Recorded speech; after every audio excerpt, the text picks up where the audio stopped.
The sound begins in silence, not the silence of emptiness, but the silence of anticipation. A low, sustained orchestral note, almost imperceptible, like the hum of electricity through the grand chandeliers of a gilded ballroom.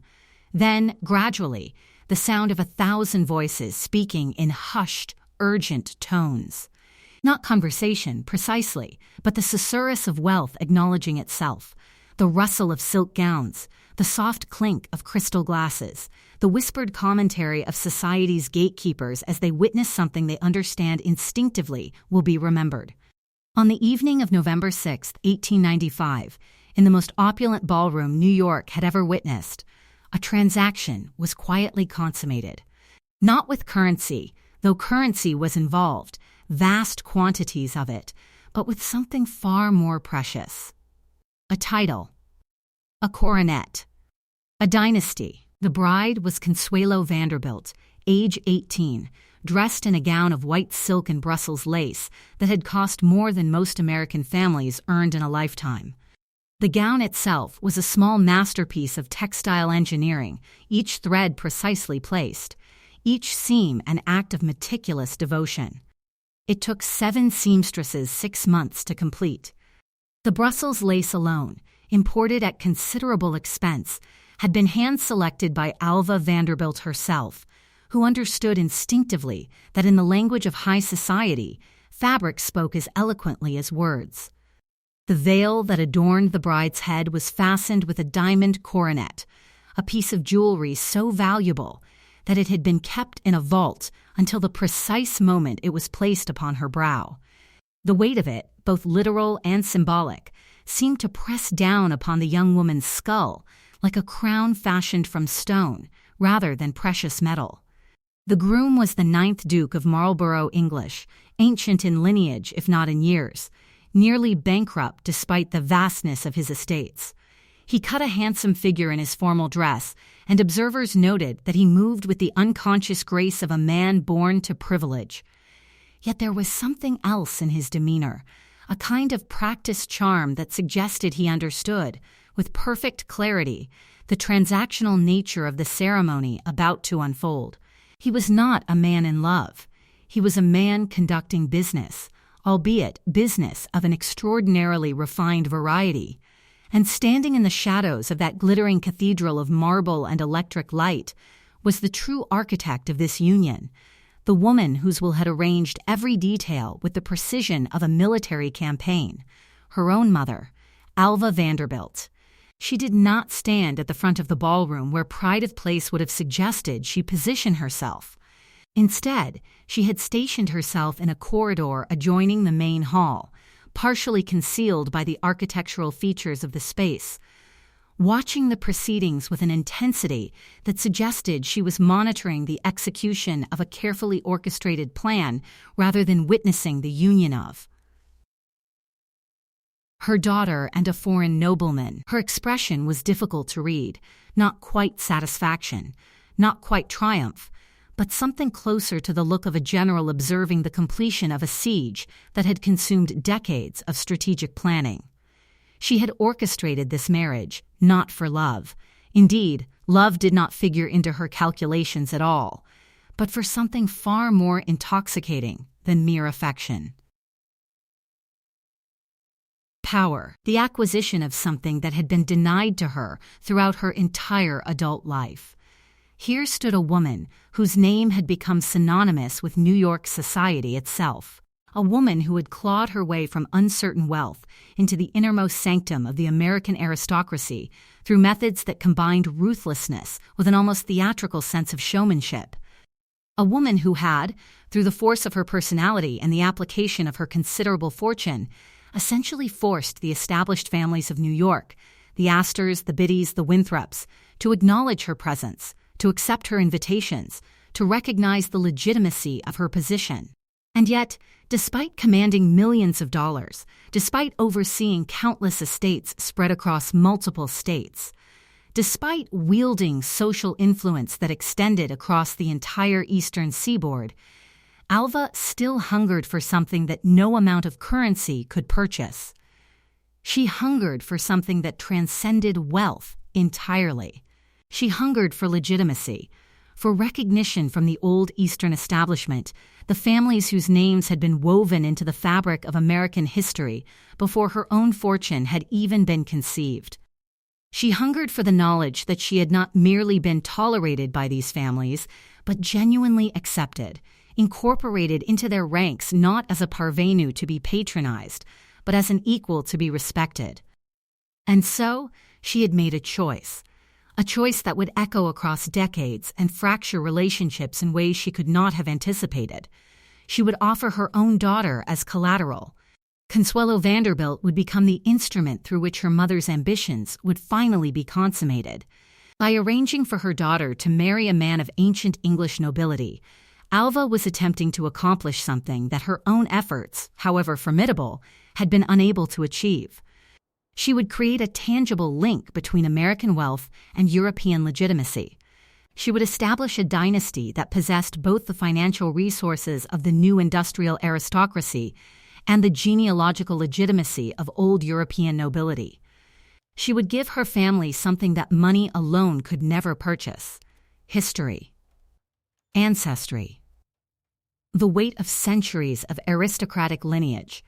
The irony, though Alva seemed entirely unaware of it, was devastating in its implications. Here was a woman who had fought her entire adult life against the notion that her gender and her status as a woman of relatively modest origins should limit her influence. And yet, in her moment of triumph, she was exercising that influence in the most traditional way possible, by using her daughter's body and her daughter's future as a bargaining chip in a transaction designed to elevate her own position. The sound design in this moment should reflect the collision of two worlds. The orchestral notes that had begun so subtly should now grow more complex, incorporating elements of both American and European musical traditions. There should be the distant sound of a string quartet, the soft murmur of the assembled guests, the occasional clink of champagne glasses being raised in toasts. Underneath it all, barely audible but present, the sound of a clock ticking, the relentless passage of time, indifferent to human ambition and human suffering alike. But what would drive a mother, one of the most powerful women in America, to such a calculated sacrifice? What psychological machinery, what deep-seated obsession, what profound hunger for recognition could motivate a woman to commodify her own flesh and blood? The answer lay not in cruelty, precisely, though cruelty was undeniably present. The answer lay not in simple greed, though greed played its role. The answer lay in something far more dangerous, far more psychologically complex: an obsession. An obsession that had consumed Alva's entire adult life, that had driven her every decision, every expenditure, every carefully orchestrated social maneuver. An obsession with transcendence, with the conviction that if she could only achieve a certain social position, if she could only force her way into the most exclusive circles, if she could only make herself indispensable to the machinery of high society, then she would finally be able to silence the internal voice that told her she did not belong, that she was not truly one of them, that she was and would always remain an outsider. The sound of this chapter should begin with a kind of nostalgic melancholy, the distant echo of piano music, the sort of refined, somewhat mournful composition that might have been played in the drawing rooms of respectable families during the 1870s. Underneath this, we hear the sound of construction. Hammers striking stone, chisels cutting marble, the grinding of industrial machinery, a sound that permeates the entire era, the sound of wealth being physically constructed, of fortunes being made concrete and tangible. These sounds should interweave throughout the chapter, sometimes prominent, sometimes receding, creating an auditory landscape that reflects the tension between inherited legitimacy and newly constructed power.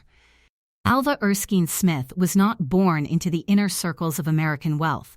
This fundamental distinction would prove, across the trajectory of her life, to be simultaneously her greatest wound and her greatest motivation, the source of an ambition so consuming, so all-encompassing, that it would ultimately define not only her own existence, but the lives of those closest to her.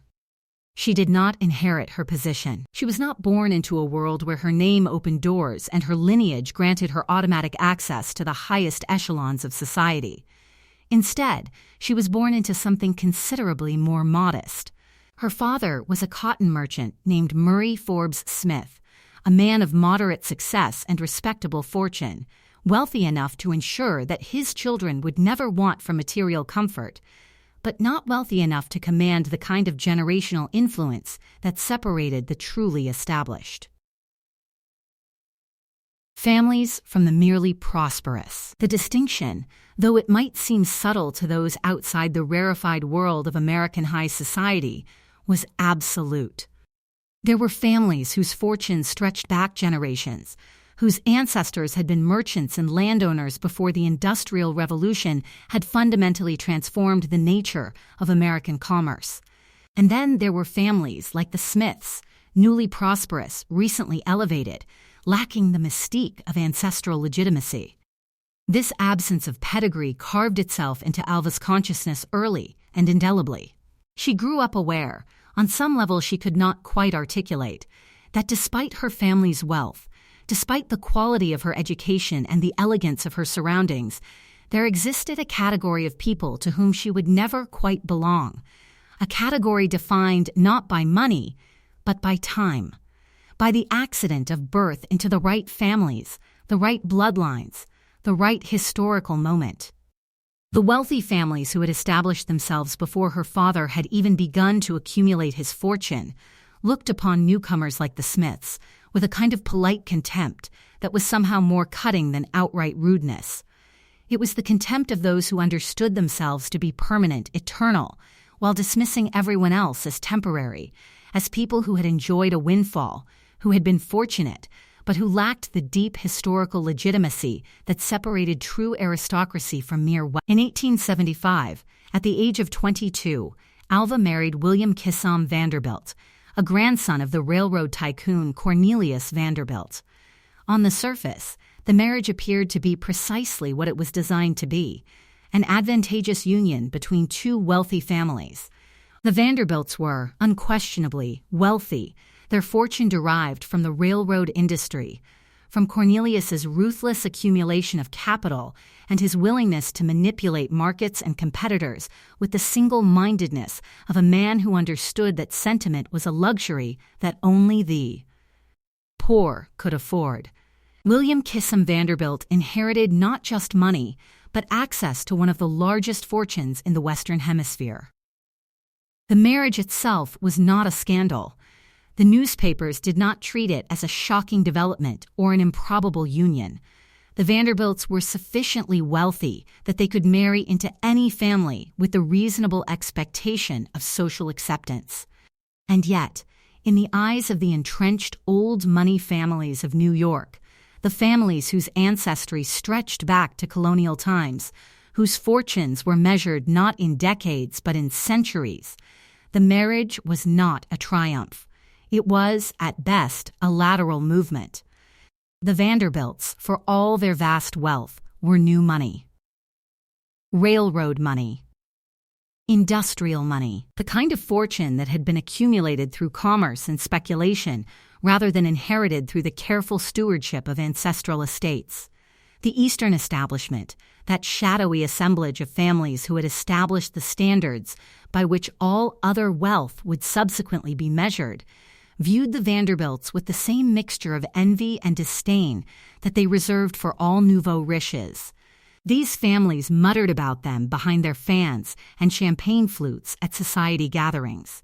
They acknowledged the Vanderbilt wealth while simultaneously asserting, through the subtle mechanisms of social protocol, that wealth alone was insufficient.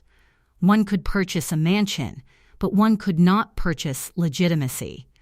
One could accumulate capital, but one could not accumulate history. This distinction, the subtle but absolute separation between new money and old money, between accumulated wealth and inherited status, carved something irreversible into Alva's soul. It was not merely disappointment.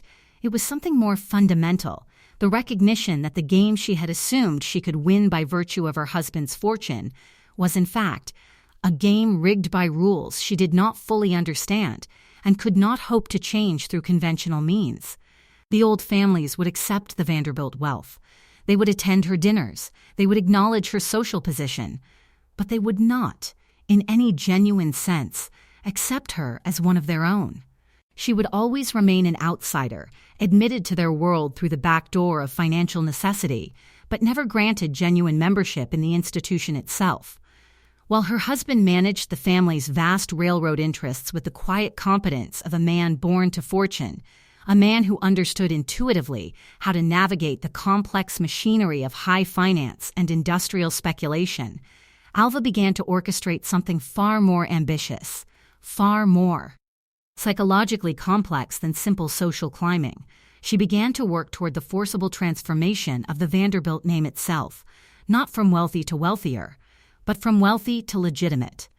She understood, with an almost intuitive clarity, that the traditional pathways to acceptance, the slow accumulation of social standing across generations, the gradual integration into old money circles through carefully arranged marriages, and the sponsorship of established families, would be closed. To her, she did not possess the patience for such conventional approaches, nor did she believe that time alone would ultimately grant her the acceptance she craved. And so she began to build. Literally. She purchased land in Newport, Rhode Island, that sanctum of American aristocracy, that carefully curated preserve where only the wealthiest and most established families maintained their summer estates. Newport was not simply a location. It was a statement. It was where society announced itself, where the hierarchy of American wealth was made visible and concrete. To possess a mansion in Newport was to possess a seat at the table of the nation's true elite.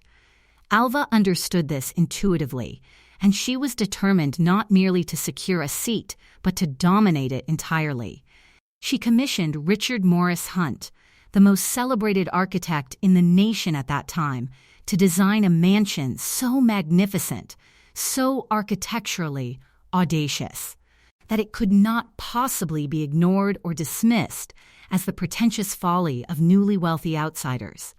Hunt, understanding his client's ambitions with perfect clarity, created something extraordinary. Marble House rose from the rocky shores of Bellevue Avenue as a statement written in stone, a 250-room chateau constructed entirely of white marble and modeled deliberately and unmistakably after the Palace of Versailles.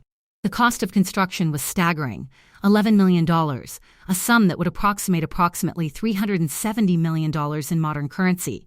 It was not simply a mansion. It was a fortress. It was a monument to wealth deployed with strategic intention. Every detail was calculated.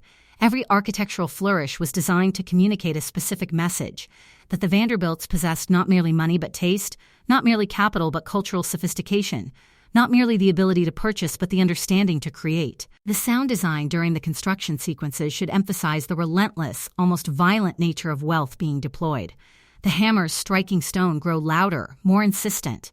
There should be the creak of scaffolding, the calls of workers, the grinding of machinery. Underneath it all, the piano music continues, but now it has become slightly distorted, as if being played at an ever so slightly faster tempo, creating a sense of urgency, of something being constructed with almost manic intensity. It was a fortress disguised as a home. It was a statement written in stone and marble and gilt. And yet, despite the opulence, despite the endless balls and lavish entertainments that Alva orchestrated within its walls, despite the orchestras and the imported flowers, and the carefully curated guest lists that included everyone of consequence in American society, there remained an invisible wall, a barrier that no amount of architectural magnificence could penetrate. The old families, the Astors, the Biddies, the Winthrops, still held her at arm's length. They would accept her invitations. They would dine at her tables, would dance in her ballrooms, would partake of her hospitality. But they did not, in any fundamental sense, truly welcome her into their fold. She was the upstart, the parvenu, the woman who had bought her way into their world rather than inherited it. The woman whose name, no matter how often it appeared in the society pages, carried with it the faint but indelible scent of commercial transaction rather than ancestral legitimacy. This rejection, this persistent, almost casual dismissal by those she most desperately wished to impress, became an obsession. It consumed her thoughts.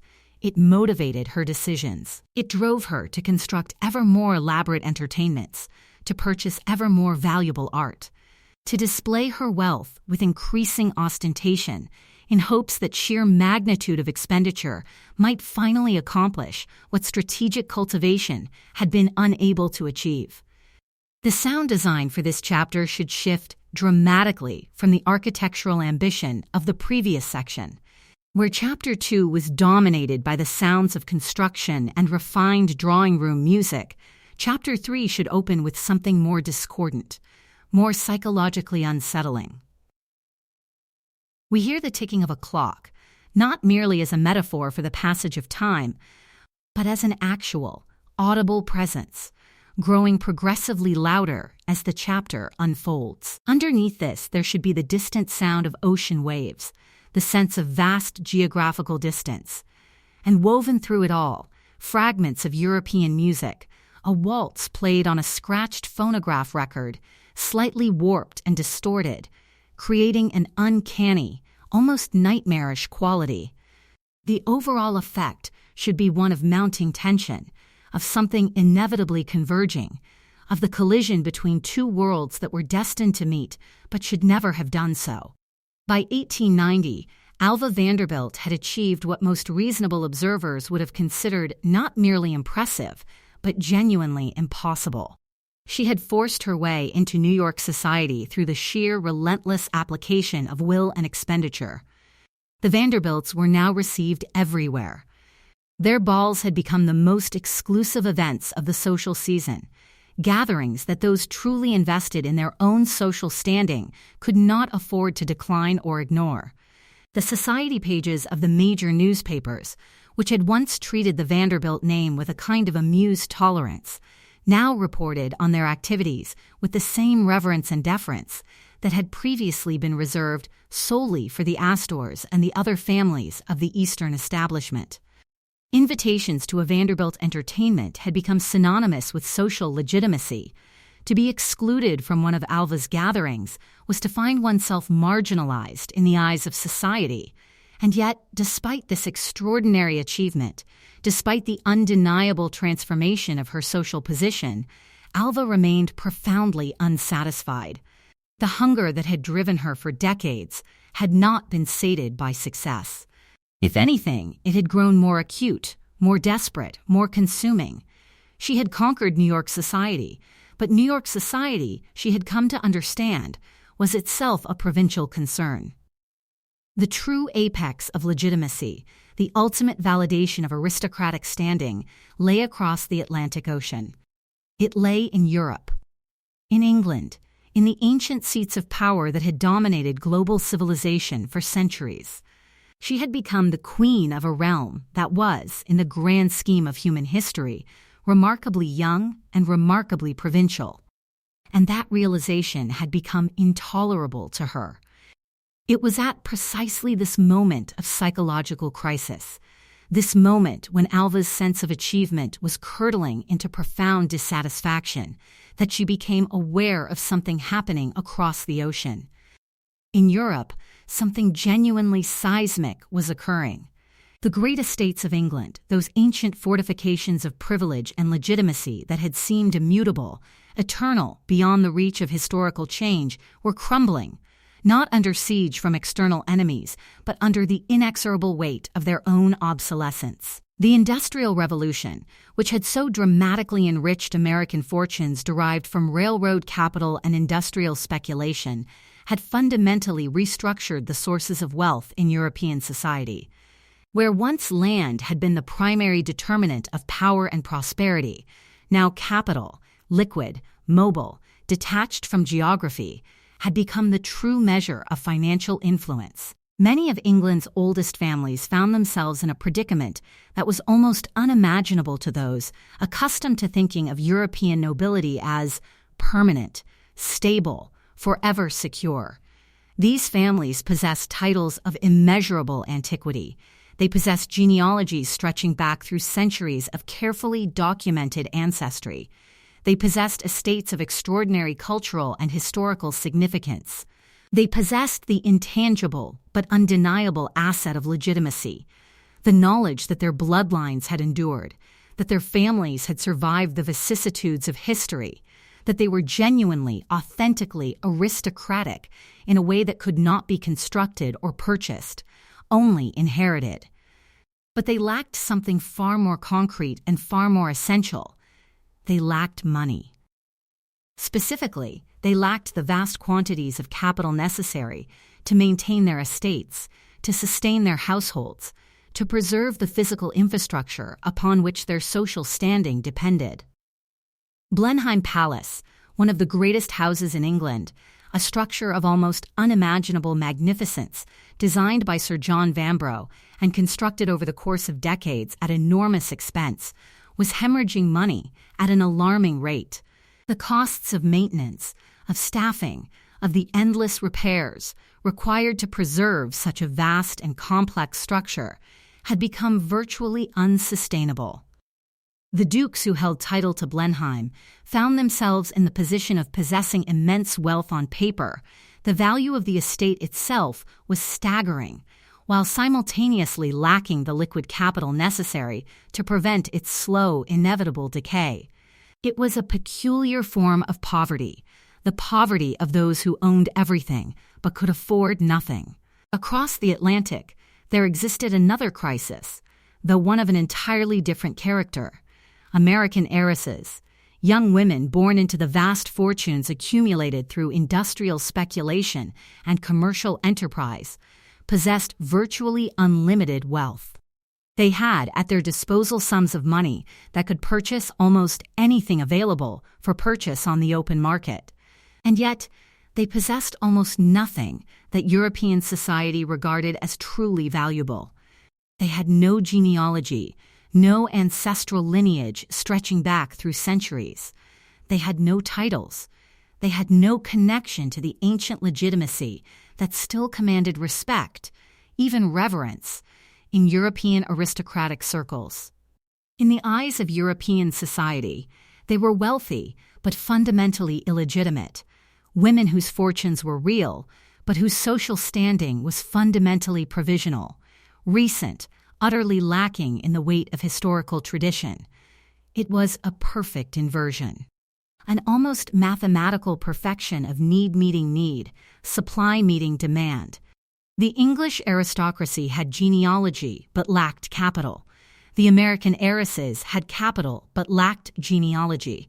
Together, they could create something that neither could achieve alone, a synthesis of wealth and legitimacy, of American capital and European tradition, of new money and ancient lineage. It was a perfect opportunity, and Alva Vanderbilt, with the precision of a chess master contemplating a board several moves in advance, recognized the intersection of these two complementary crises with absolute clarity. She began to observe her eldest daughter, Consuelo, with a new eye, not the eye of a mother regarding her child with affection or concern for her welfare, but the eye of a strategist assessing an asset. Consuelo was, without question, beautiful in a way that suggested careful breeding and cultural refinement.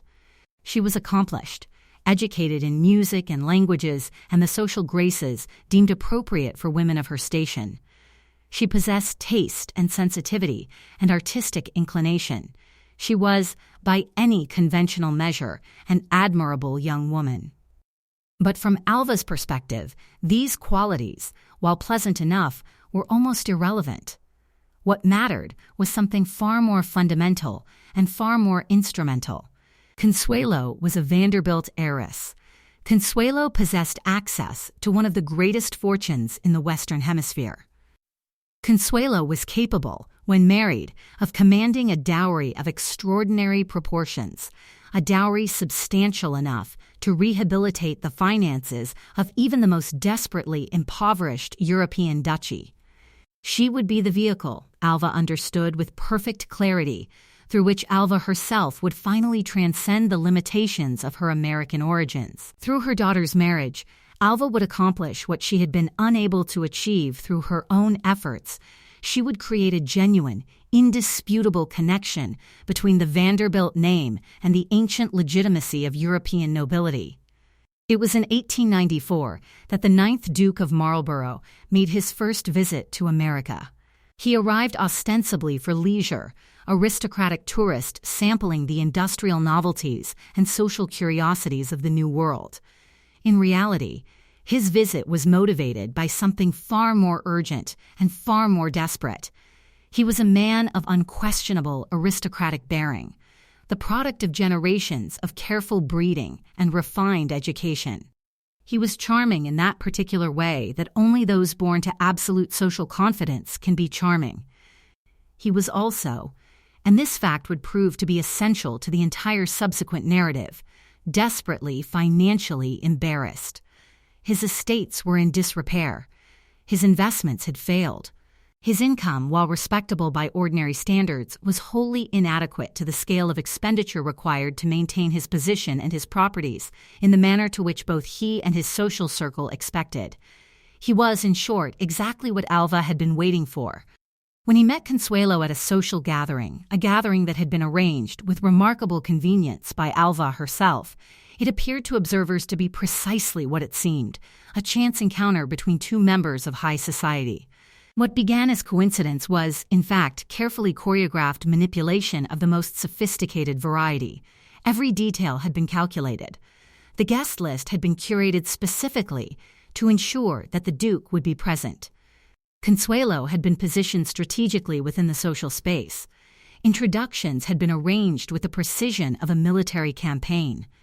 Here, then, was Alva's gambit, the master strategy that she believed would finally grant her the legitimacy she had spent her entire adult life pursuing.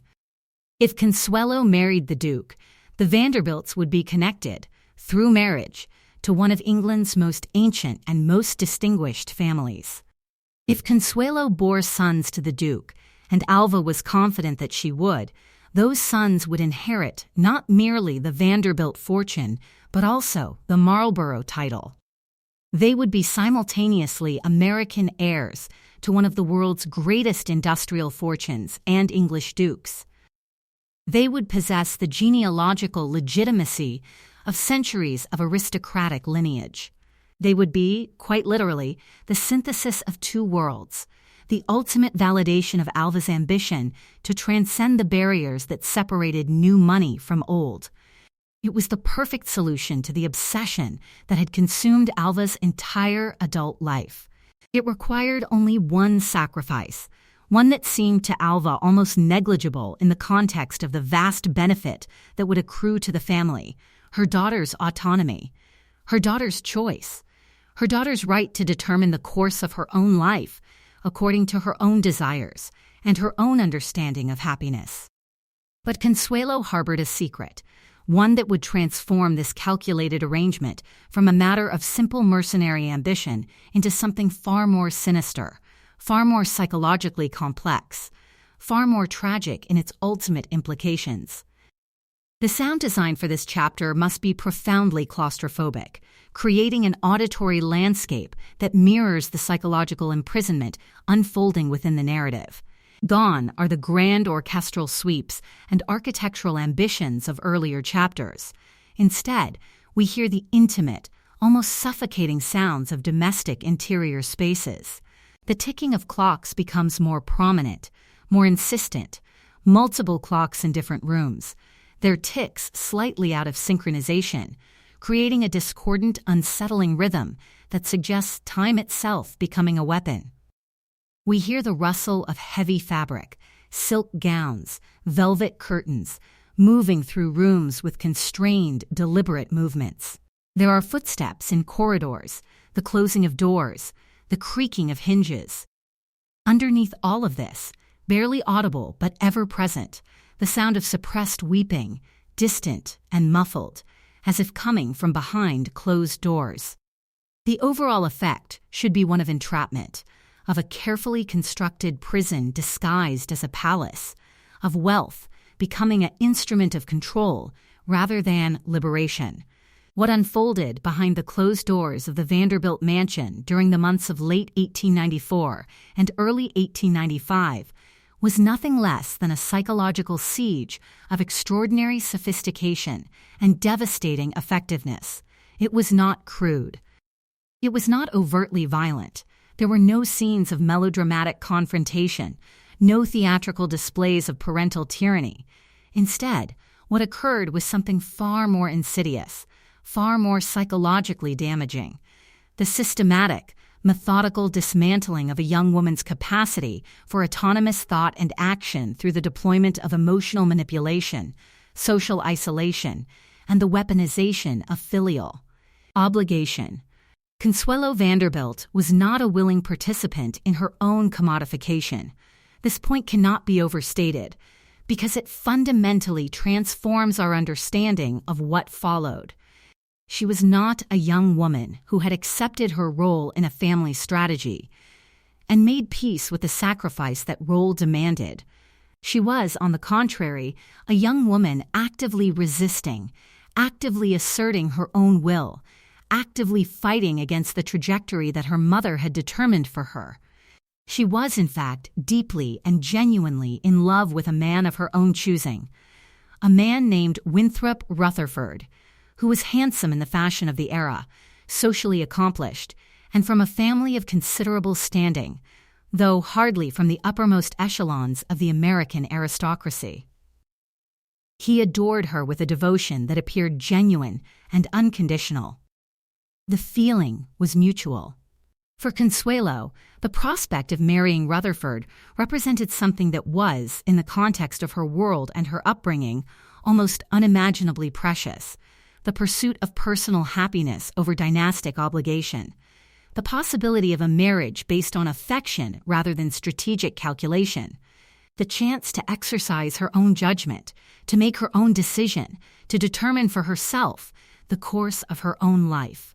This possibility would not be tolerated. When Alva discovered the attachment, and discovery was perhaps the wrong word, as she likely obtained her information through the systematic cultivation of gossip and the careful interrogation of servants and social acquaintances, she responded with the full, concentrated weight of her formidable will. She did not attempt persuasion through rational argument.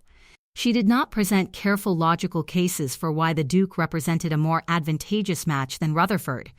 Instead, she responded in a manner far more direct and far more devastating. She essentially imprisoned her daughter. In the autumn of 1894, Consuelo's freedom of movement was systematically curtailed.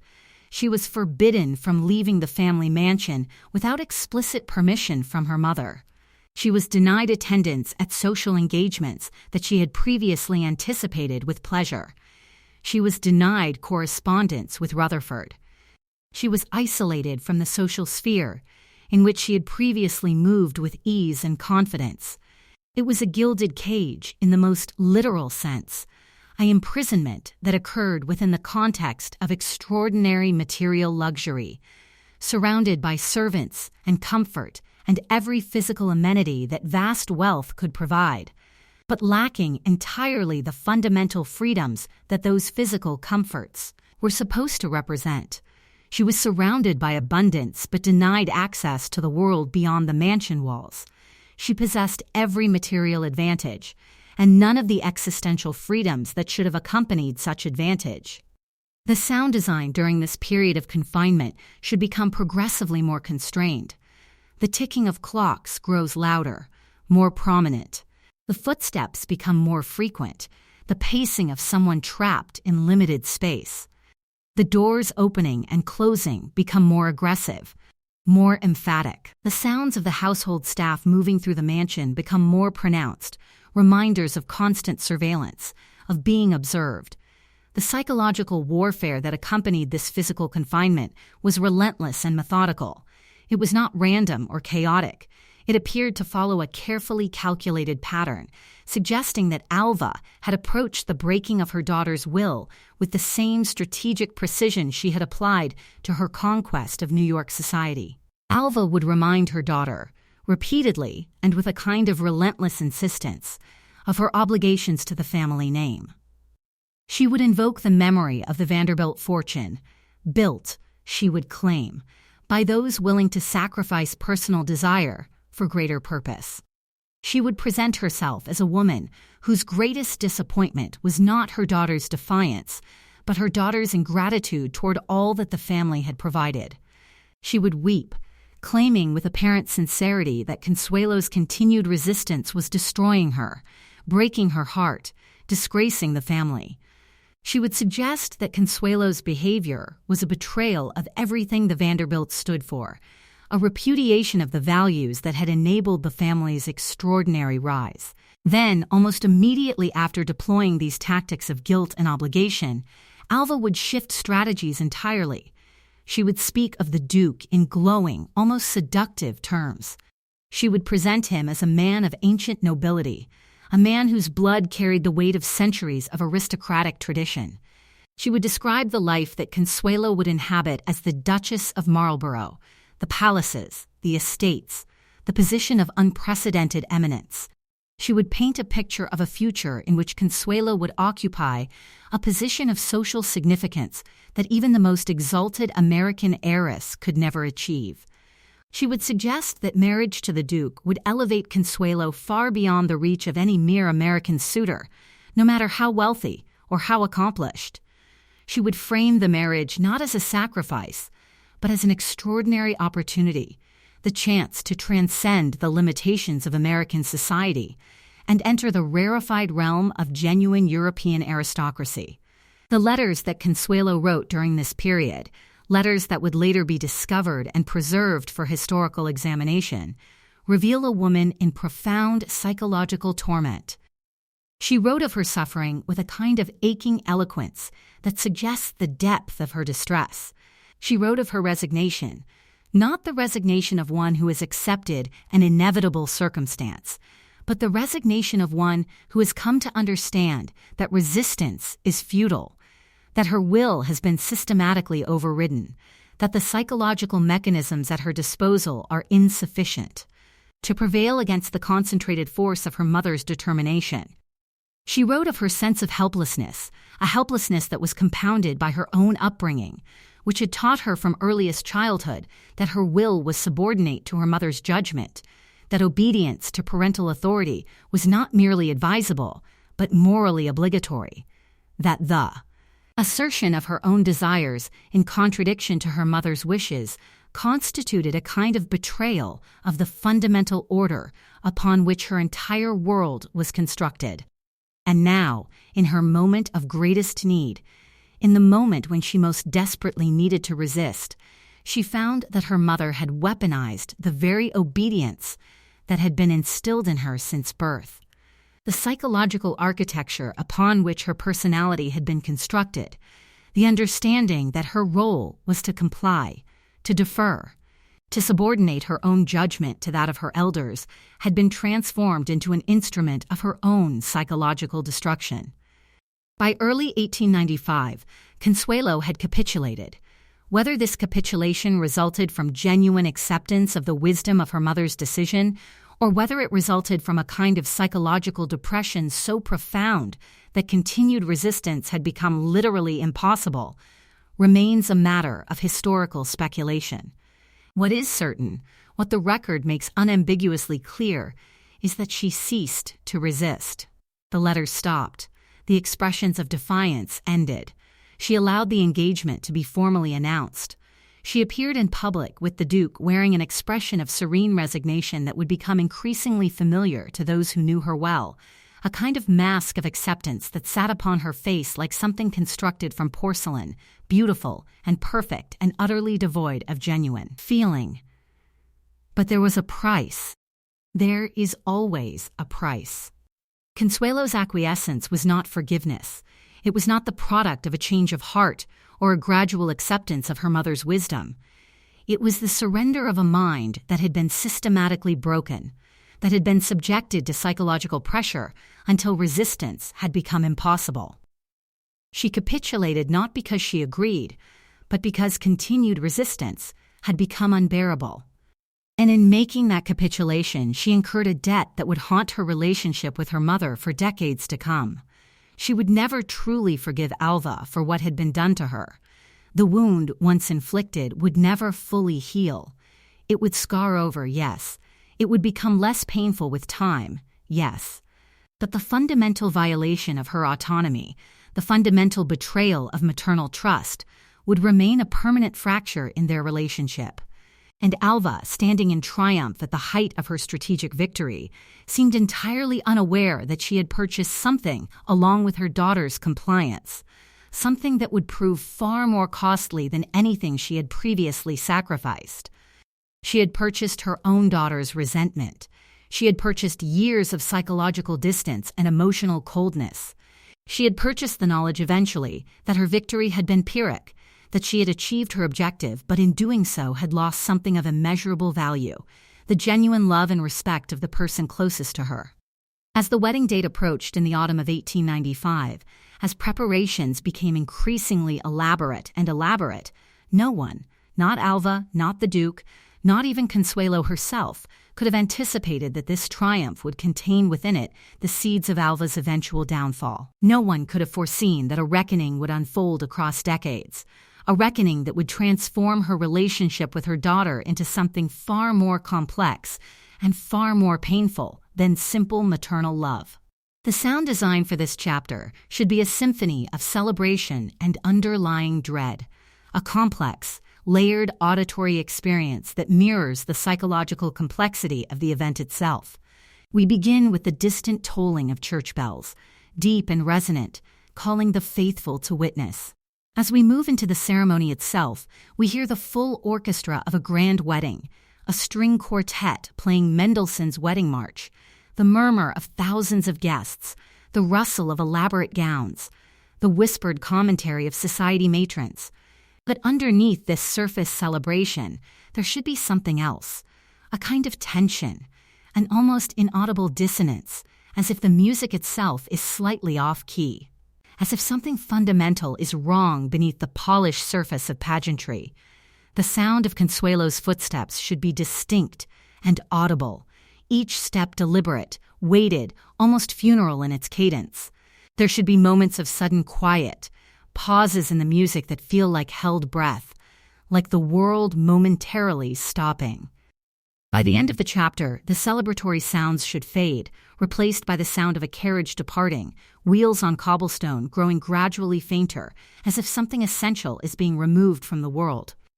The wedding of Consuelo Vanderbilt to the 9th Duke of Marlborough stands as one of the most extravagant ceremonies in American history. A spectacle of such magnitude, such elaborate choreography, such lavish expenditure, that it would define not merely a social season, but an entire era. It would become, in the collective memory of the American wealthy, the standard against which all subsequent weddings would be measured. It was the kind of event that newspaper editors understood instinctively would sell papers, that society photographers understood would capture something essential about the moment in which they lived. It was also, paradoxically and irrevocably, the beginning of the end of the world that had created it. It was the apex and the turning point simultaneously, the moment of greatest triumph and the moment from which decline became inevitable. The date was November 6, 1895. The location was St. Thomas Church in Manhattan, a venue carefully selected for its fashionability and its capacity to accommodate the extraordinary number of guests deemed socially essential to the occasion. Following the ceremony, the reception would be held in the ballroom of the Vanderbilt Mansion at 660 Fifth Avenue, a space that Alva had carefully designed and redesigned over the years specifically to accommodate the grandest entertainments. Over 10,000 people gathered outside the church in the crisp November air, hoping against reasonable odds to catch a glimpse of the bride as she emerged from her carriage or entered the building.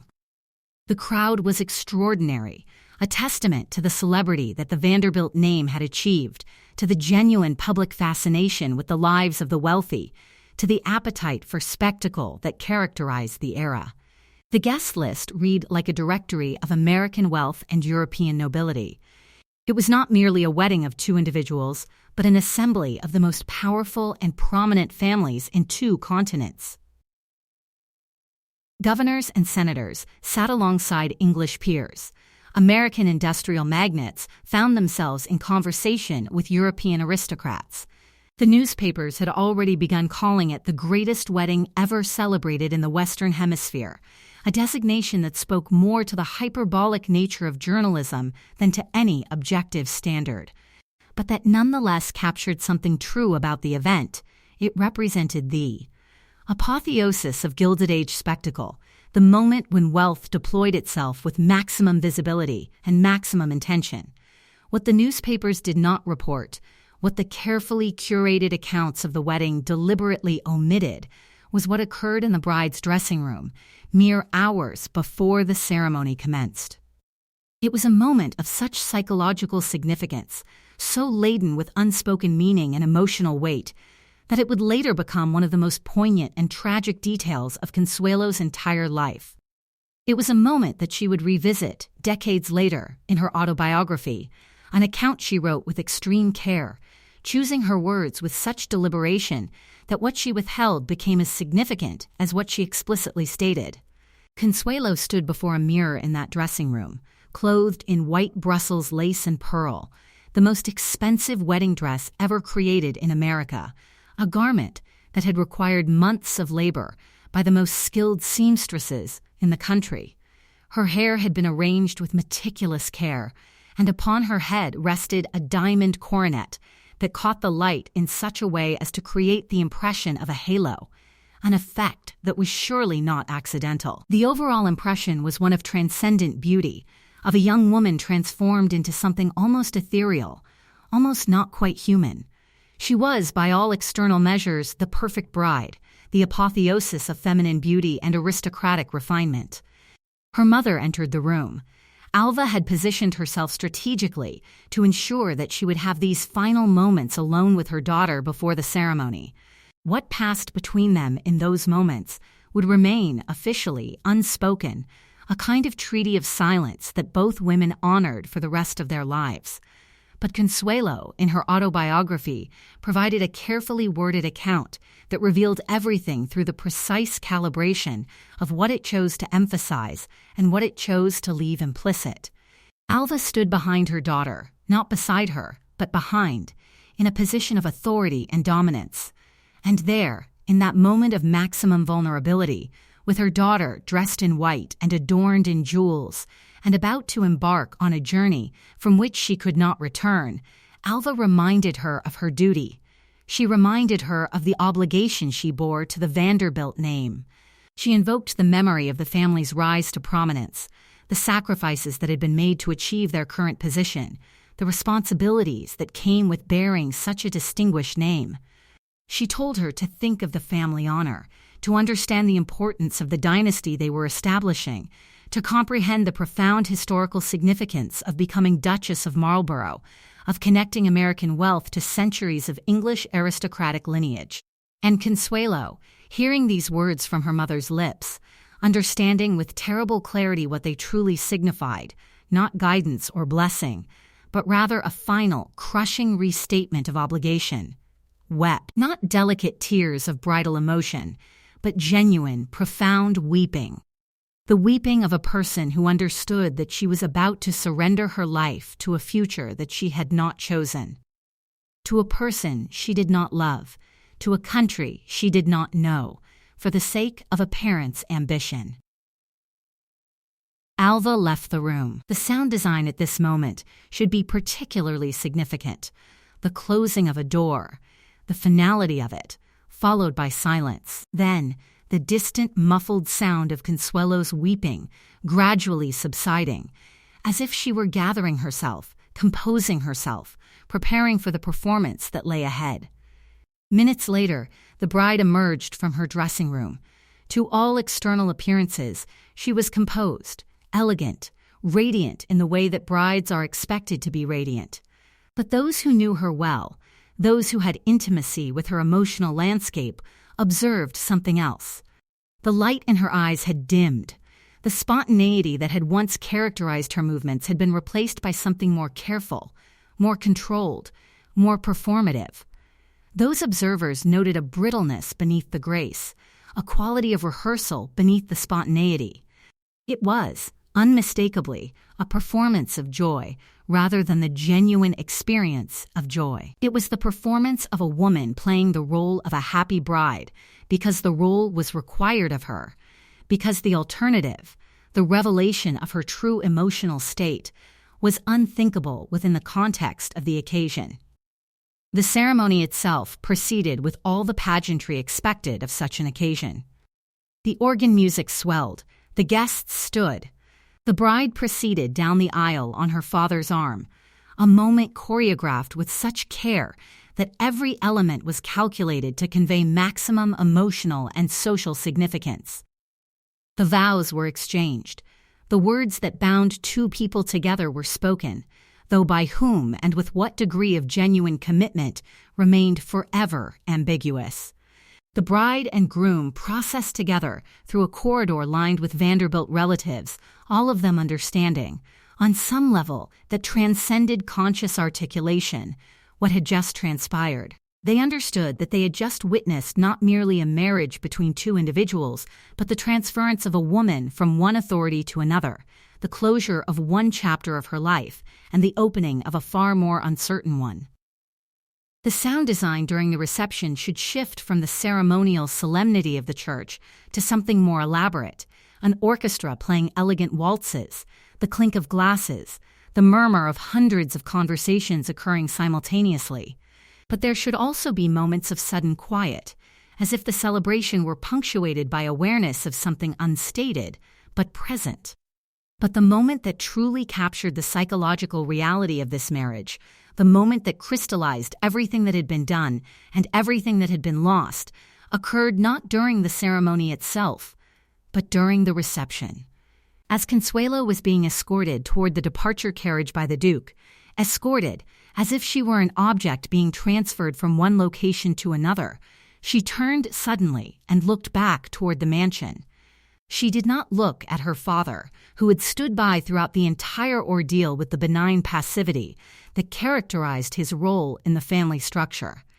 She did not look at her siblings, who were gathered in various locations throughout the ballroom, observing the proceedings with expressions ranging from curiosity to sadness to resigned acceptance. Instead, she looked directly at her mother. Alva was watching. Of course she was watching.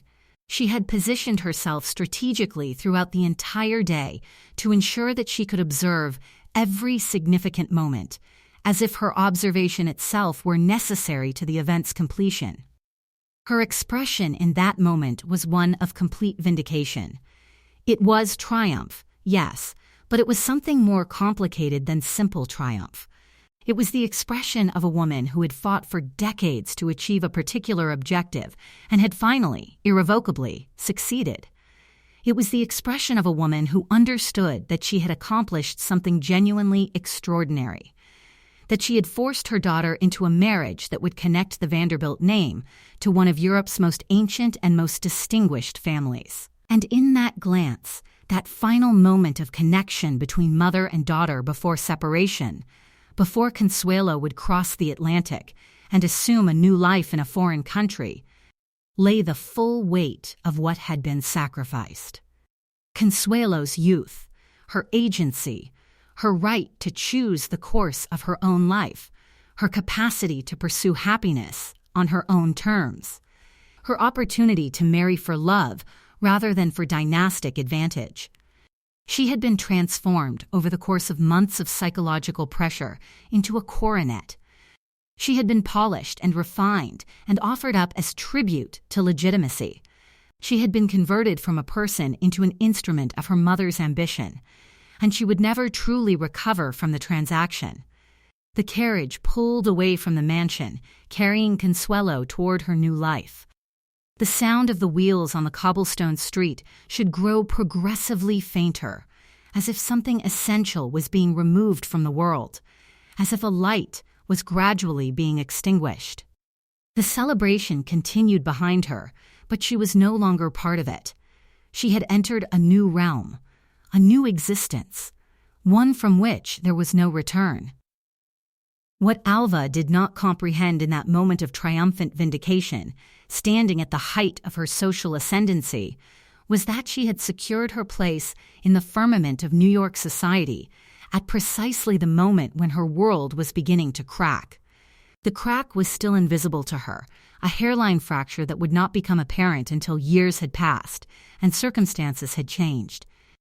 But it was there nonetheless, and it would widen into a chasm as the new century advanced and the rigid structures of the Gilded Age began their inexorable crumble.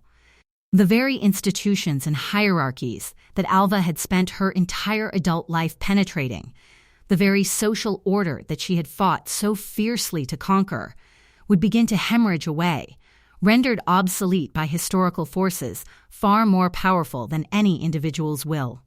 The sound design for this chapter should reflect a gradual dissolution, the slow, inexorable decay of something that had seemed permanent. We begin with the distant, melancholic sounds of Blenheim Palace, the wind moving through vast, empty corridors, the echo of footsteps on marble floors, the ticking of ornamental clocks in rooms where no one is listening. There should be the sound of pages turning, the rustling of newspaper clippings announcing divorce proceedings, scandal, social upheaval. Underneath this, the faint strains of music from a different era, the syncopated rhythms of jazz-age music, jarring and discordant compared to the refined orchestration of the previous generation. We hear the distant sound of construction and demolition, the crackling of fires, the sound of great buildings being systematically emptied. By the middle of the chapter, there should be the sound of political speeches, women's voices raised in advocacy, the murmur of social movements gaining momentum. The overall effect should be one of historical inevitability, the sound of an entire world being systematically dismantled by forces larger than any individual consciousness. The marriage endured for 21 years. It was a duration of time long enough to accomplish its original transactional purpose. Consuelo bore 2 sons to the Duke, heirs who would inherit both the Marlborough title and the vast Vanderbilt fortune. The dynasty that Alva had envisioned, the synthesis of American wealth and European aristocratic legitimacy, was established. From a purely transactional standpoint, analyzed with the cold precision of a business ledger, Alva's gambit had succeeded. The objective had been achieved. The goal had been attained. But success, when examined with any degree of psychological rigor, revealed itself to be a beautiful illusion masking profound, almost catastrophic failure. Consuelo's life in England throughout those 21 years was one of gilded misery, a paradoxical condition that could only exist in a world of extraordinary wealth and extraordinary constraint. She fulfilled her duties with impeccable grace. She performed her role as Duchess with all the dignity and accomplishment that such a position demanded. She appeared at state functions and social gatherings. She bore children. She oversaw the management of vast estates. She maintained the appearance of a woman perfectly content with her circumstances, perfectly satisfied with the trajectory that her life had taken. But she did all of this as a woman performing an endlessly repeated script rather than living an authentic existence. She was an actress playing the role of a happy woman rather than a woman actually experiencing happiness. Those who knew her well observed a kind of brittleness beneath her grace, a quality of careful performance beneath the surface of spontaneity. She moved through her days with the precision of someone executing a choreographed dance, every gesture calculated, every expression calibrated, nothing left to chance or genuine feeling. The Duke, meanwhile, proved to be precisely what certain observers had suspected from the beginning. A man who had married primarily for financial reasons, a man entirely indifferent to his wife's emotional welfare, a man who regarded the marriage as a transaction, successfully completed rather, than as the beginning of a genuine human partnership. He was a philanderer and a wastrel, a man who had squandered not merely money, but the opportunity for genuine connection. He maintained a series of mistresses with a casualness that suggested he regarded such infidelity not as a betrayal, but simply as a normal exercise of aristocratic prerogative. Consuelo, whose romantic hopes had been systematically extinguished by her mother's psychological warfare during her youth, found those hopes never rekindled. She did not rage against her husband's infidelity. She did not demand fidelity or commitment or the basic recognition of her dignity as a human being. She simply endured. She simply continued to perform her role. She simply accepted that the life she inhabited was precisely the life that had been promised to her, a life of material comfort and social prominence and complete emotional isolation. The sound design during the descriptions of Consuelo's life at Blenheim should be particularly reflective of this emotional desolation. The echo of her footsteps in vast, empty corridors, the isolation of her presence within the immensity of the palace, the sound of distant voices and laughter that do not include her, the closing of doors, the turning of keys in locks.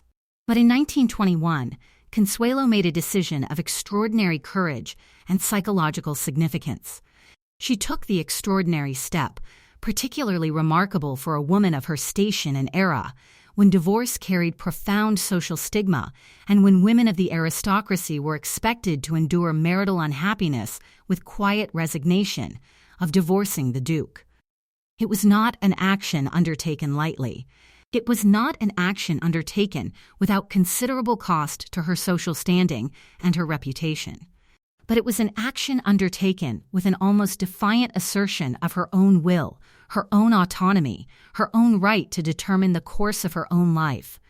She subsequently remarried, this time to a man named Jacques Balsan, a man she genuinely loved, a man who offered her not wealth or title or social prominence, but something far more precious, genuine affection, authentic companionship, the possibility of happiness based on mutual choice rather than dynastic obligation.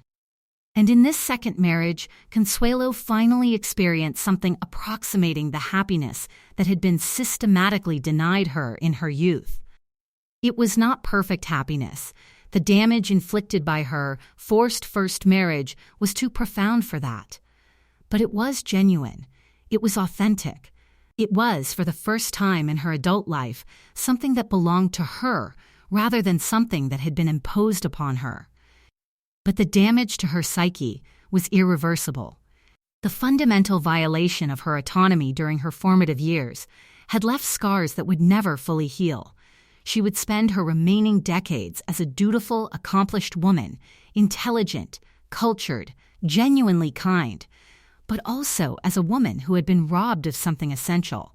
She had been robbed of the right to determine the course of her own life during the years when such determination would have fundamentally shaped who she became. She had been deprived of the opportunity to make mistakes based on her own judgment, to learn through her own experience, to develop the psychological resilience that comes from exercising genuine autonomy. Meanwhile, as Consuelo was beginning her slow, painful process of recovery and reconstruction in England, Alva's own life was entering a period of unexpected and profound transformation. The woman who had conquered New York society through sheer force of will, through relentless expenditure, through the systematic deployment of her formidable personality, found herself increasingly irrelevant as the new century advanced. The world that had rewarded her particular skills and her particular obsessions was beginning to dissolve. The rigid hierarchies of the Gilded Age, which had seemed so permanent, so immutable, so eternally fixed, began their inexorable dissolution. The First World War shattered the European aristocracies that Alva had so desperately sought to connect herself to through her daughter's marriage. The old families of Europe, many of whom had survived centuries of political upheaval, were swept away by the cataclysm of industrial warfare. Their sons died in the trenches, their estates were seized or abandoned, their certainties about the permanence of their own power were revealed as illusions. Back in America, the Jazz Age introduced a new generation of Americans who had neither respect for nor genuine interest in the careful protocols that had governed Alva's world. These younger people, born into wealth or having acquired it through new industries, regarded the conventions of high society with something approaching contempt. They drank openly during Prohibition. They danced to syncopated music. They engaged in romantic relationships outside of marriage. They expressed political opinions. They asserted their autonomy. They did not regard themselves as bound by the rules that had so constrained their parents' generation. More troublingly, from Alva's perspective, the vast fortunes that had seemed immutable, eternal, beyond the reach of governmental intervention began to erode with alarming rapidity. The income tax, introduced in 1913 as an emergency measure to finance military expenditure, proved to be devastatingly effective at redistributing wealth away from the old families who had dominated the previous century. The great mansions of Newport began to empty. Their owners, facing unprecedented tax burdens, could no longer afford the servants and the staff necessary to maintain them. The balls became less frequent. The certainties upon which Alva's entire adult life had been predicated, the assumption that wealth would remain concentrated, that hierarchies would remain fixed, that the social order she had fought so hard to penetrate would remain stable, began to fracture with terrifying speed. The sound design at this point should shift dramatically, the sound of great institutions crumbling, of economic collapse, of a world being systematically dismantled by forces beyond individual control. In response to this dissolution of the world she had spent her entire life constructing, Alva underwent an unexpected metamorphosis. The woman who had been entirely consumed by the acquisition of social status, who had measured her worth by her position within the hierarchy of New York society, who had been willing to sacrifice her own daughter's happiness for the sake of social advancement, suddenly became an ardent, almost passionate supporter of women's suffrage. It was a cause that many of her peers considered dangerously radical, a cause that seemed to contradict everything she had previously stood for, a cause that appeared, on the surface, to be incompatible with her entire life's work. She lent her name and her remaining resources to the suffrage movement.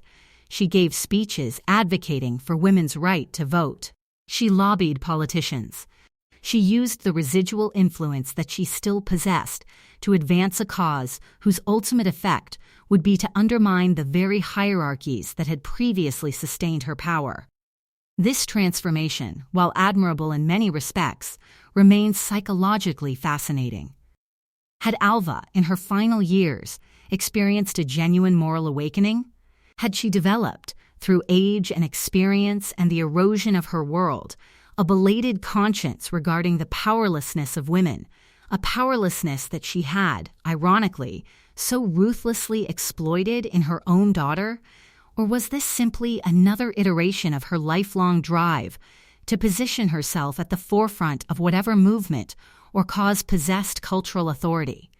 Was she supporting suffrage because she genuinely believed in women's rights, or because she understood that suffrage was becoming inevitable and she wished to be remembered as having been on the right side of historical change? The answer remains ambiguous, perhaps deliberately so. Perhaps Alva herself was uncertain about her own motivations. Perhaps the lines between genuine conviction and opportunistic positioning had become blurred after decades of viewing the world primarily through the lens of social advantage. What is certain is that by the time of Alva's death in January 1933, at the age of 80, the world she had fought so fiercely to dominate had become almost unrecognizable. The Gilded Age had yielded, as such eras inevitably do, to the modern era.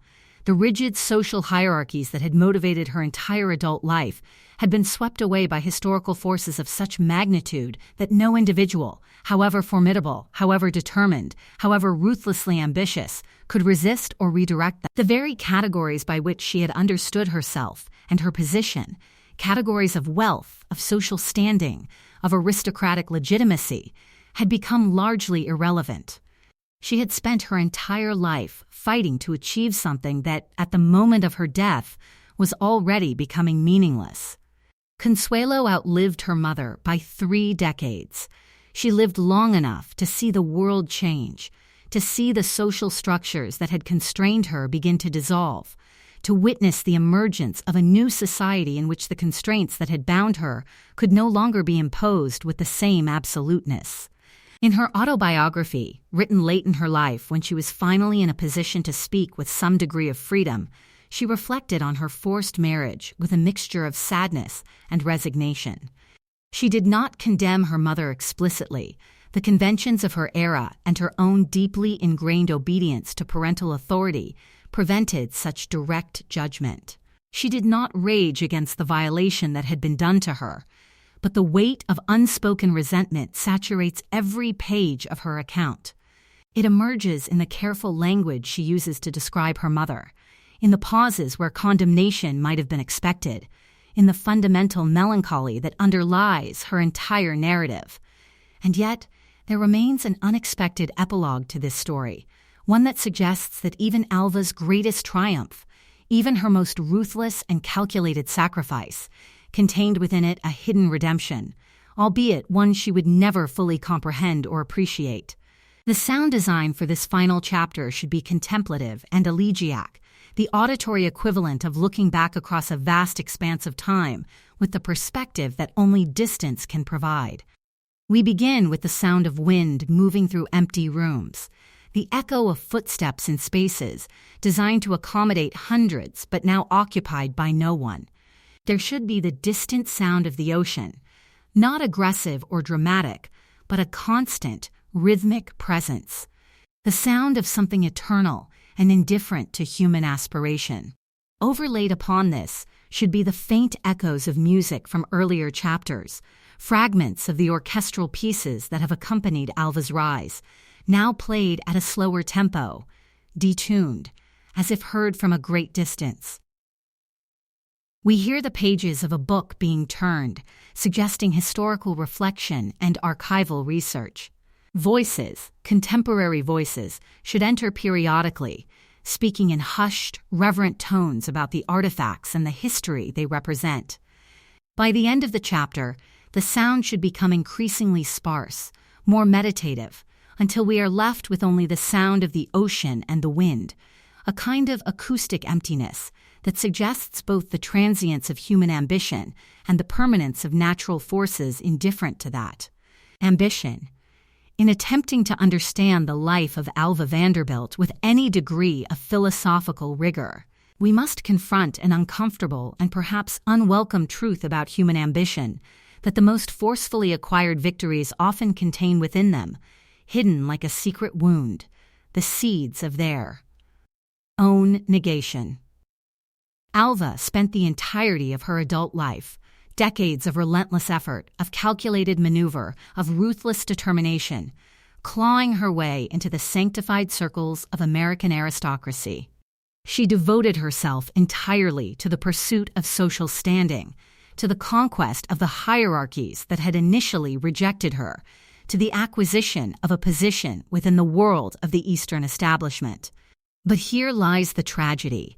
She was pursuing a world that was already beginning its irreversible decline precisely at the moment when she was reaching the apex of her influence. The Gilded Age itself was already beginning to show the first hairline fractures that would eventually shatter it entirely. The very hierarchies she was fighting to penetrate were already becoming obsolete, rendered anachronistic by historical forces that no individual will, however formidable, could arrest or redirect. She was running toward a finish line that was already beginning to disappear. She purchased legitimacy, or what she believed was legitimacy, at the incalculable cost of her relationship with her daughter. She sacrificed Consuelo's autonomy, her right to choose the course of her own life, her opportunity to pursue happiness on her own terms, in pursuit of dynastic continuity. She believed, with the absolute certainty of someone who had never seriously questioned her fundamental assumptions, that access to the highest circles of society would fulfill the deep, aching hunger that had driven her since her youth. She believed that recognition by those who had initially dismissed her as an outsider, as a parvenu, as a woman of uncertain origins, would finally silence the internal voice that told her she did not truly belong. And yet, here lies the most profound paradox of her entire existence. Even after achieving this status, even after establishing her family among the most prominent names in American society, even after forcing the old families to acknowledge her presence and accept her invitations, Alva was not satisfied. The victory, once obtained and held in her hands, proved to be hollow. It proved to be insubstantial. It proved to be, ultimately, meaningless. The achievement that she had sacrificed everything for, that she had devoted her entire life to acquiring, brought her no genuine satisfaction, no lasting peace, no authentic sense of fulfillment. This is the paradox at the heart of her story, a paradox so fundamental that it becomes almost universal in its implications. She had won the game she had been playing her entire adult life, and in winning, she discovered that the game itself had been meaningless. The world we inhabit in the contemporary moment bears almost no resemblance to the Gilded Age in which Alva wielded her greatest influence. The great fortunes that seemed, in her time, to be permanent and inviolable have been redistributed or decimated by taxation and by the simple passage of time. Families that possessed wealth measured in the hundreds of millions have seen those fortunes reduced to fractions of their original magnitude. The rigid social hierarchies that motivated Alva's entire adult life have been dissolved, not by individual rebellion or moral awakening, but by historical forces of such magnitude and power that no personality, however forceful, could resist or redirect them. The titles and lineages that Alva believed were immutable, eternal beyond the reach of historical change, have proven to be remarkably fragile. They have faded. They have become historical curiosities rather than living sources of power and influence. In pursuing something that she believed would grant her permanent significance, permanent validation, permanent acceptance, Alva pursued a phantom. She pursued an ever-receding mirage that could never be fully possessed or permanently held, only temporarily approached before it dissolved once again into the distance. She spent her entire life chasing something that by its very nature could never satisfy her, because it was based entirely on external validation rather than on genuine self-knowledge or authentic human connection. Consuelo, by contrast, the daughter who had been sacrificed on the altar of her mother's ambition, achieved something that Alva perhaps never did, something that eluded her mother despite all her efforts and all her achievements. Consuelo achieved the capacity to forgive. She achieved the capacity to move forward. She achieved the capacity to build a life of genuine connection and satisfaction despite the traumatic circumstances of her youth, despite the violation of her autonomy, despite the theft of her choices. In her second marriage to Jacques Balsan, she found the companionship and affection that had been systematically denied her in her carefully arranged first union. She became a woman of her own choosing, a woman who had finally exercised genuine agency over her own life rather than an instrument of her mother's ambition, a pawn in someone else's strategic game. There is a certain devastating poetry to this inversion, the daughter who was sacrificed achieving a kind of redemption, while the mother who did the sacrificing achieved only hollow victory and profound emptiness. If we examine Alva's life with any degree of genuine philosophical rigor, we must ask ourselves certain difficult questions about the nature of ambition and the human pursuit of validation. At what point does the relentless pursuit of external validation become in itself a form of self-destruction? At what point does the accumulation of status and social position begin to erode, in insidious and almost imperceptible ways, the capacity for genuine human connection? At what point does the obsession with being accepted and acknowledged by others preclude, make impossible, the possibility of accepting and valuing oneself? These were questions that Alva Vanderbilt never asked herself. Perhaps she did not possess the psychological capacity to do so. Perhaps the culture in which she was raised, the society in which she moved, made such questions quite literally unthinkable. She was, in many crucial respects, a creature of her era, a woman who had internalized the values and the hierarchies of her society so completely, so profoundly, that she could not imagine alternatives to them. She could not conceive of a world in which social status did not matter, in which the opinion of the Eastern establishment was irrelevant, in which the acquisition of titles and the connection to ancient lineages was unnecessary. And yet, she was also, undeniably, a woman of extraordinary will and determination. She did not passively accept the limitations that society attempted to impose upon her by virtue of her gender or by virtue of the circumstances of her birth. She forced her way into worlds that had been explicitly designed to exclude her. She commanded respect, genuine respect, albeit often grudging respect, through sheer force of personality and through the strategic deployment of vast expenditure. She created architectural masterpieces. She orchestrated social gatherings of unprecedented scale and magnificence. She transformed her family name from something regarded with casual dismissal into something regarded with genuine deference.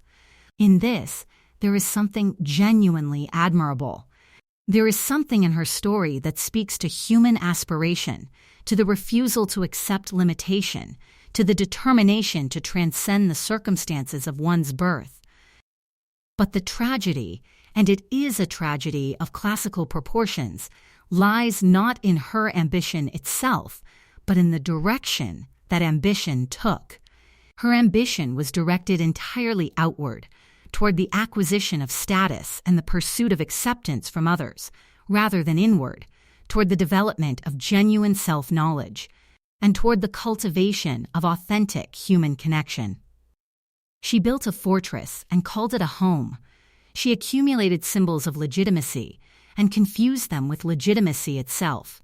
She pursued the recognition of others and mistook that pursuit for the pursuit of meaning. The grand mansions of the Gilded Age still stand. Many of them have been carefully preserved as historical sites rather than inhabited homes. Marble House, Alva's crowning architectural achievement, her statement written in stone and marble, is visited each year by thousands of tourists who walk through its gilded corridors and marvel at the extravagance of a world that has vanished. They read the historical plaques. They examine the artifacts carefully displayed in museum cases. They try, from within the perspective of the contemporary moment, to understand the psychology of a woman who would sacrifice so much, her daughter's happiness, her own capacity for authentic relationships, the possibility of genuine joy, in pursuit of a place in a world that was already beginning. Its inexorable decline toward obsolescence. What Alva Vanderbilt discovered, too late to act upon the knowledge, too late to redirect the course of her life, was perhaps the most universal of human truths, that the things we pursue most desperately in life, the things we sacrifice everything to attain, are often the things that bring us. Once obtained and held in our hands, the least satisfaction and the least lasting happiness. She had secured her place in history. That much is undeniable. Her name appears in historical records. Her accomplishments are documented. Her influence on the society of her era is acknowledged and analyzed. But she had done so at a cost that even her vast fortune, even her extraordinary will, even her relentless determination could never adequately recompense. She had purchased permanence at the cost of everything that makes life worth living. In the end, her triumph was indistinguishable from her defeat. Her victory was a kind of loss. Her success was simultaneously her failure. And in that paradox, that collision of triumph and emptiness, of victory and defeat, occurring in the same moment in the same person, lies the true legacy of Alva Vanderbilt. It is not a cautionary tale, precisely, though it contains elements of caution. It is not a moral lesson, though it speaks to questions of morality. It is rather an illustration of the limits of human will, the brittleness of status, the ineluctable tragedy that befalls those who mistake the pursuit of external validation for the pursuit of meaning itself. It is a story about the human capacity for self-deception, about the way we convince ourselves that the things we are pursuing will ultimately satisfy us, about the way we construct elaborate justifications for the sacrifices we demand of ourselves and of those closest to us. We remember Alva Vanderbilt today, not primarily as the woman who conquered New York society, not as the woman who forced her way into the innermost circles of American aristocracy, not as the woman whose name became synonymous with the apex of Gilded Age luxury and extravagance. We remember her, primarily, as the woman who sacrificed her daughter to do so.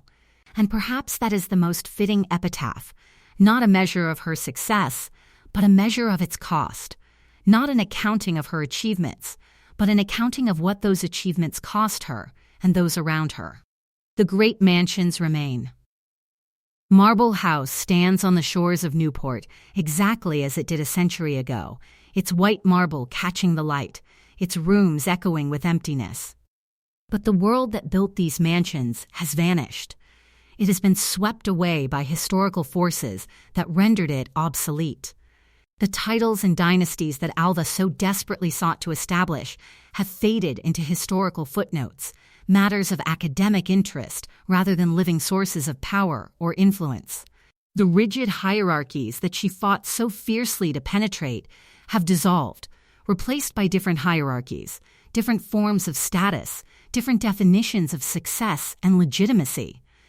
And Consuelo, the daughter who was sacrificed on the altar of her mother's ambition, escaped, not through dramatic rebellion or sudden enlightenment, but through the quiet persistence of building a life of her own choosing in the years that remained to her, after her mother's grip had finally released, after death had freed her from the weight of parental expectation and control. She outlived her mother. She remarried for love. She wrote her autobiography. She found, in the twilight of her years, something approximating peace. Perhaps that is the final irony, the final redemption, the final answer to the question posed at the very beginning. What price can justify the conquest of society? What sacrifice could possibly be worth the achievement of status that will ultimately prove meaningless? For Alva Vanderbilt, the answer was her daughter's life. For history, the answer is that no price is worth paying, that the conquest of society is ultimately a hollow victory, that the pursuit of external validation is a path that leads nowhere of genuine consequence. The ocean continues to move against the rocks of Newport, indifferent to human ambition, indifferent to social hierarchies, indifferent to the rise and fall of fortunes and dynasties. It was there before the Gilded Age. It remains after that age has passed.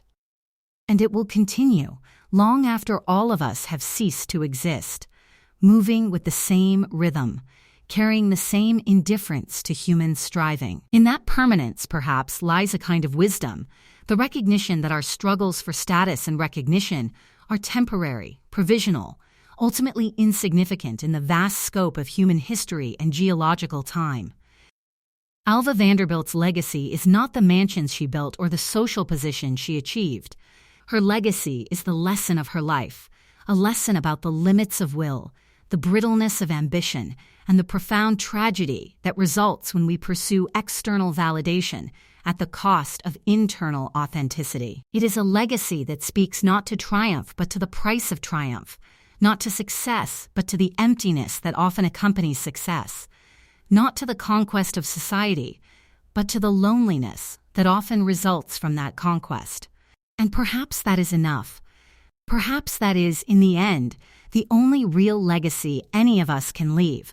Not our achievements, but what our achievements taught us about the nature of achievement itself.